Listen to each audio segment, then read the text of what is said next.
December 1వ తేదీ మార్గశిర మాసం శుక్లపక్షం ఏకాదశి తిథి మోక్షాన్ని ఇచ్చే మోక్షద ఏకాదశి మరియు భగవద్గీత పుట్టినరోజు గీతా జయంతి.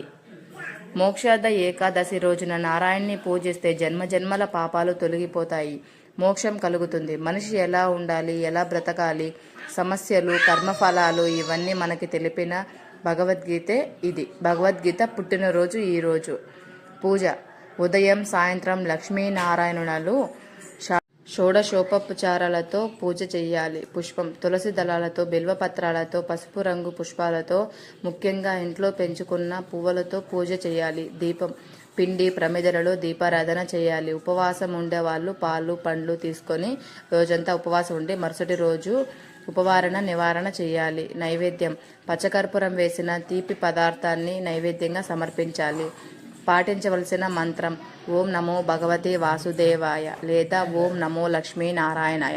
ఈ మంత్రాన్ని ఈ రోజంతా మనసులో స్మరిస్తూ ఉండాలి. పూజలో కూడా 21 సార్లు ఈ మంత్రంతో పూజ చేయాలి. అలాగే షోడశోపచారాలతో అని చెప్పాను కదా, సో అవైతే 16 ఉన్నాయి.